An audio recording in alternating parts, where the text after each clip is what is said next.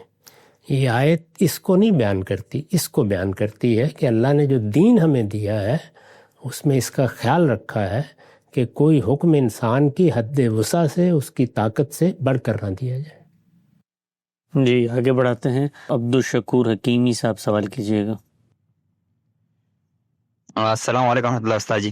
وعلیکم السلام۔ استاد جی سوال سے پہلے ایک کامنٹ کرنا چاہتا ہوں۔ میں 5 سال پہلے بیٹھا ہوا تھا ایک محفل میں، علماء کی محفل میں، تو وہاں آپ پہ تبصرہ کیا گیا تھا، آپ کا نام بگاڑ کے لیا گیا تھا اور آپ کو منکر حدیث اور نعوذ باللہ معذرت کے ساتھ کافر کا نسبت کیا گیا تھا۔ تو اس وقت مجھے کوئی نہیں پتا تھا کہ آپ کون ہیں۔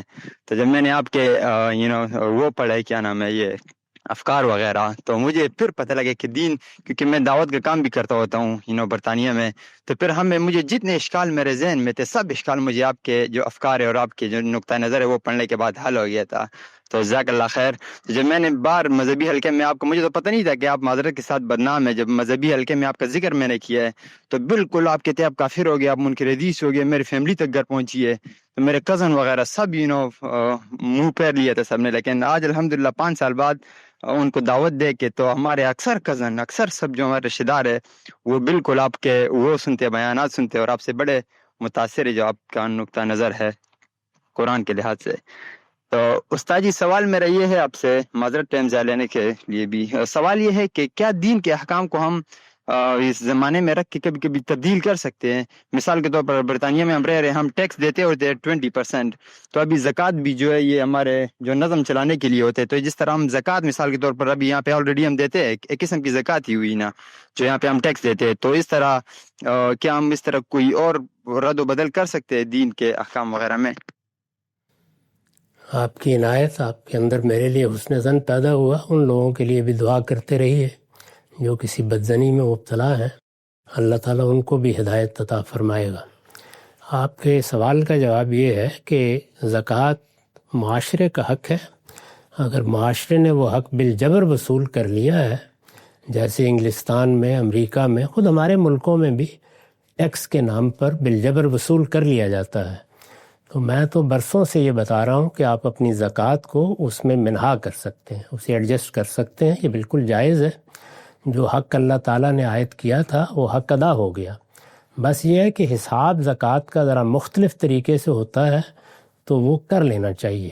یعنی آپ پر کتنی زکوٰۃ عائد ہوتی ہے، آپ اگر محسوس کرتے ہیں کہ وہ 10 پاؤنڈ تھی اور اتنا ٹیکس ادا ہو گیا ہے تو وہ زکوٰۃ بھی ادا ہو گئی۔ اس کے بعد اگر اللہ آپ کو توفیق دے، آپ مزید انفاق کرنا چاہیں تو انفاق کی کوئی حد نہیں ہے، وہ تو اللہ تعالیٰ نے بتا دیا کہ انسان کی ذاتی، کاروباری حال اور مستقبل کی ضرورتوں سے زیادہ جو کچھ ہے وہ اگر اللہ کی راہ میں اس کو خرچ کرتا ہے تو یہ اس کے لیے بڑی سعادت کی بات ہے، تاہم قانونی لحاظ سے زکوٰۃ ادا ہو جاتی ہے۔ اصول میں جو سوال آپ نے کیا ہے وہ یہ ہے کہ جب بھی کبھی کوئی دین کا حکم ہمارے سامنے آئے تو اس کو اس کی حقیقت یا اس کے ریشنل کے لحاظ سے دیکھا جاتا ہے۔ اس کو ہمارے علم میں علت کہتے ہیں۔ یہ علت اصل میں حکم کی بنیاد ہے، وہ اگر تبدیل ہو جائے گی تو اس کے لحاظ سے حکم تبدیل ہوگا۔ یہ بات خود قرآن نے ہمیں بتا بھی دی ہے اور سکھا بھی دی ہے۔ جی آگے بڑھاتے ہیں، ہمارے ساتھ موجود ہیں عدنان اشرف صاحب، سوال کیجیے گا۔ السلام علیکم گامدی صاحب۔ وعلیکم السلام۔ جی ایک حدیث ہے صحیح بخاری کی جس میں اللہ تعالیٰ قیامت میں ان کی طرف نہیں دیکھے گا جنہوں نے اپنے شلوار ٹخنوں سے نیچے رکھے ہو تکبر کے ساتھ۔ ایک اور حدیث ہے صحیح بخاری کی، جن کا شلوار ٹخنوں سے نیچے ہوگا ان کا مقدر جہنم ہے، اور اس میں کہیں بھی تکبر کی بات نہیں آئی ہے۔ ان دونوں حدیثوں کا مطلب سمجھائیے، شکریہ۔ جب کبھی کوئی حدیث آپ کے سامنے آئے تو ایک اصول کی بات جان لیں، وہ یہ کہ یہ قرآن نہیں ہے جس کو اللہ تعالیٰ نے مرتب کر دیا، وہ اپنے سیاق سباق کے ساتھ موجود ہے۔ یہ رسول اللہ سے سنی ہوئی باتیں ہیں جو لوگ اپنے طریقے پہ بیان کرتے ہیں۔ چنانچہ میں نے اپنی کتاب میزان میں جہاں فہم حدیث کے اصول بیان کیے ہیں وہاں اس جانب توجہ دلائی ہے کہ اس باب کی ساری چیزوں کو جمع کرنا چاہیے، پھر ان کو قرآن کی روشنی میں دیکھنا چاہیے۔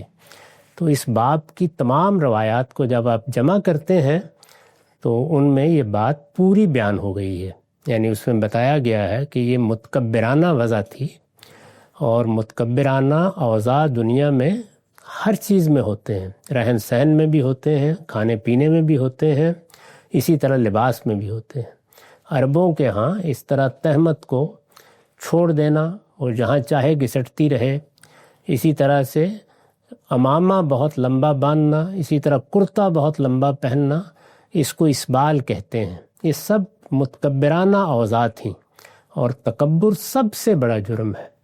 تکبر کے بارے میں اللہ تعالیٰ نے قرآن مجید میں فرمایا ہے کہ اونٹ سوئی کے ناکے میں داخل ہو سکتا ہے، کوئی تکبر کرنے والا جنت میں داخل نہیں ہو سکتا۔ تکبر کے اوضاع کے بارے میں رسول اللہ نے لوگوں کو کہا ہے کہ اس سے اجتناب کیا کرو۔ اس کا اس وقت جو لوگ پتلون پہنتے ہیں، پاجامہ پہنتے ہیں، اس سے کوئی تعلق نہیں۔ جی واضح۔ ہنا ناز صاحبہ سوال کیجیے۔ السلام علیکم۔ جی السلام۔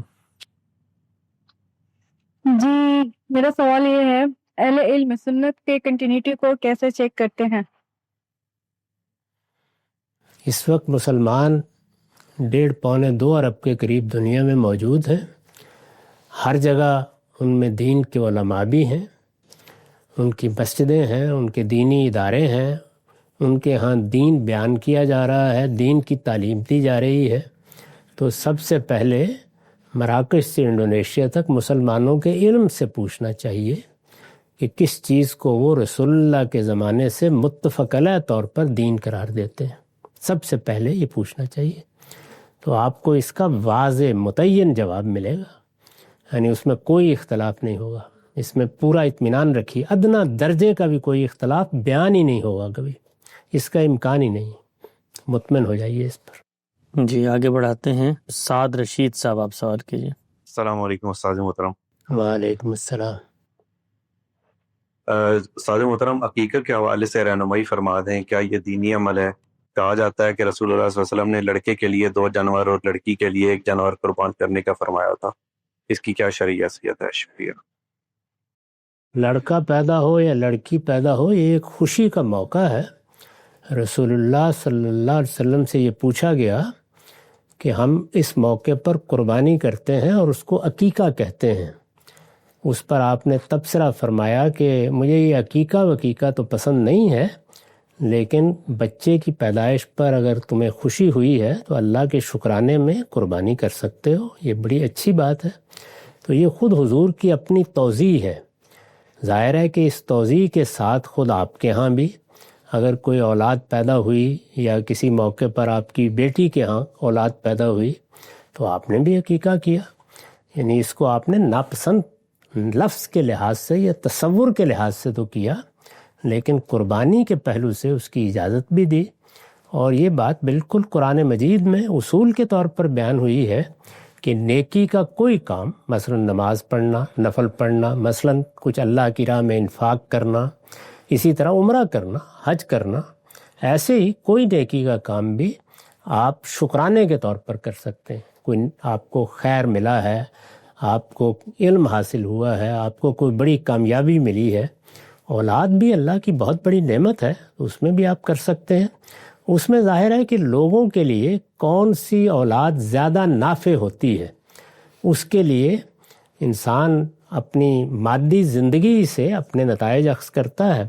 تو بعض معاشروں میں، بلکہ زیادہ تر معاشروں میں، بچے کی پیدائش یا لڑکے کی پیدائش لوگوں کے لیے زیادہ مسرت کا باعث بنتی ہے، چنانچہ 2 کے 4 بھی کر لیں آپ، کوئی معنی نہیں اس میں۔ اور بعض معاشروں میں اس کے بالکل الٹ ہوتا ہے۔ ہم ملیشیا میں رہے ہیں، وہاں لڑکی کی پیدائش اسی طرح لوگوں کے لیے خوشی کا باعث بنتی تھی جیسے ہمارے ہاں لڑکے کی بنتی ہے۔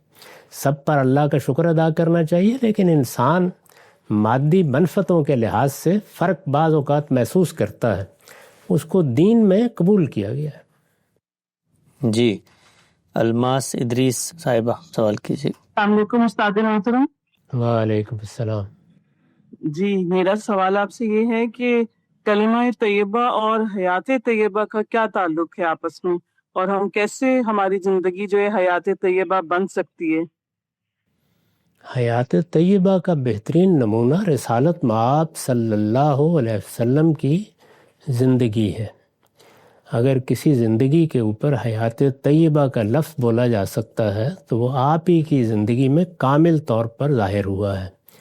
لہٰذا اللہ کے پیغمبر کی عادات کیا ہیں، اللہ کے پیغمبر کے طریقے کیا ہیں، مختلف معاملات میں آپ کا اسوہ کیا ہے، جو آدمی اس کو زیادہ سے زیادہ اپنائے گا وہ حیات طیبہ کے قریب ہوتا چلا جائے گا۔ یہی چیز صحابہ کرام کی زندگی میں نظر آتی ہے۔ انہوں نے یا ان کی جماعت میں سے بہت سے لوگوں نے رسول اللہ صلی اللہ علیہ وسلم سے براہ راست تربیت پائی اور رسول اللہ صلی اللہ علیہ وسلم کو دیکھا، آپ کے حالات سے، آپ کے سوانے سے سبق لیا۔ ان کی زندگی بھی اسی طرح لوگوں کے لیے نمونہ بنتی ہے۔ خود رسول اللہ نے فرمایا کہ جب تمہیں اپنی زندگی کا لائے عمل تیار کرنا ہو تو یہ دیکھو ما انا علیہ و اصحابی، یعنی میرا طریقہ کیا ہے، میرے صحابہ کا طریقہ کیا ہے۔ اسی کو دوسری جگہ اس طرح بیان کیا کہ علیکم بسنتی و سنت خلفاء الراشدین، تم کو چاہیے کہ میرے طریقے کی پیروی کرو اور جو میرے بعد میرے جانشین ہوں گے اور راشدین ہوں گے ان کے طریقے کی پیروی کرو۔ تو یہی راستہ ہے اسوہ حسنہ کی پیروی، اسوہ حسنہ ہی کا نتیجہ حیات طیبہ ہے۔ جی آگے بڑھاتے ہیں، شمس سلیمان صاحب سوال کیجیے گا۔ السلام علیکم استاد۔ وعلیکم۔ خیریت سے ہوں گے؟ میرا سوال یہ ہے کہ مولانا اصلاحی نے صورتوں کو گروپس میں تقسیم کیا اور آپ نے اس میں سے شاید کسی ایک گروپ میں اختلاف بھی کیا ہے، تو اگر ہم ان گروپس کو دوبارہ دیکھنا چاہیں تو اس کے پیچھے اصول کیا رکھیں گے؟ جو آپ نے میزان میں دعوت کے مراحل بیان کیے ہیں اسی پر دیکھیں گے، کیونکہ آپ نے البیان میں بھی تعارف میں وہ وہاں ذکر کیا ہے، اس متعلق بتا دیں۔ اصلاً تو آپ سورہ کو اس کے مضمون، موضوع اور اس کے مباحث کے لحاظ سے دیکھیں گے، اس کے بعد مختلف جگہوں پر تدبر کر کے ہم نے متعین کر دیا ہے کہ یہ دعوت کے مراحل کے لحاظ سے ترتیب دی گئی ہیں، یعنی قرآن مجید کے ہر باب میں یہ متعین ہو جاتا ہے کہ یہ انذار کے مرحلے کی صورتیں ہیں، انذار عام کے مرحلے کی صورتیں ہیں، یہ اتمام حجت کے مرحلے کی صورتیں ہیں، یہ ہجرت و برات کا مرحلہ ہے، یہ اقدام کا مرحلہ ہے، یہ تزکیہ و تطہیر کا مرحلہ ہے۔ تو یہ مراحل متعین کر دیے ہیں اور میں نے ان کا خلاصہ بھی بیان کر دیا ہے البیان کے شروع میں۔ ان کی روشنی میں آپ کو بھی تدبر کرنے کا حق ہے، اور جب انسان کسی چیز پہ غور کرتا ہے تو بعض اوقات اس میں نتیجے کے لحاظ سے یا حاصل کے لحاظ سے اختلاف بھی ہو جاتا ہے۔ ایسے اختلافات بہت غیر معمولی چیز ہوتے ہیں، ان کو علم کے افزونی کا ذریعہ بنانا چاہیے، اور یہ جاری رہتے ہیں، اس میں تنقیح ہوتی رہتی ہے، بہتر سے بہتر کی طرف سفر کرتے رہیے۔ جی آخری سوالات لے لیتے ہیں، تنویر حسین صاحب سوال کیجیے گا۔ جی السلام علیکم مستر محترم۔ وعلیکم السلام۔ میرا سوال یہ ہے کہ میں نے آپ سے سنا تھا کہ اگر کوئی عورت سپرم بینک سے سپرم لے کر پیگنٹ ہوتا ہے تو وہ حرام ہے، عاقل بھی مطمئن ہوتا ہے کہ یہ حرام ہے، لیکن سورہ اعراف میں جو حرمت کی فہرست بیان ہوئی ہے ان میں سے کس کیٹیگری کے ساتھ اس کو ریلیٹ کیا جا سکتا ہے؟ کیونکہ جی اگر ڈونر ایگ کوئی خاتون لیتی ہے اس مرد کا جو اس کے نکاح میں نہیں ہے تو اس کو آپ جائز نہیں سمجھتے، تو سورہ اعراف میں جو حرمتوں کی بنیاد ہے اس میں سے کس کیٹیگری کے تحت یہ چیز حرام قرار پائے گی؟ دونوں عورتوں سے کیا مراد؟ ڈونر ایگ یعنی اچھا ڈونر ایگ لیتی ہے۔ جی جی دیکھیے اللہ تعالیٰ نے فواحش کو حرام کیا ہے، تو اگر اس کا اطلاق فاحشہ پر ہوگا تو ضرور کریں گے۔ اسی طرح حق تلفی کو حرام کیا ہے، چونکہ بچے کے معاملے میں حق تلفی کا سوال بھی بہت شدت سے پیدا ہوتا ہے، تو اس لحاظ سے بھی غور کریں گے۔ حرمت کی بنیادیں وہی 5 ہیں، انہی کو دیکھیں گے کہ کیا ان میں سے کسی کا اطلاق ہوتا ہے، اگر ہوتا ہے تو اس چیز سے روکیں گے، نہیں ہوتا تو وہ جائز ہوگی۔ جی بہت شکریہ جی، خاتمہ کرتے ہیں عنایت دعا انشاءاللہ اگلے ہفتے۔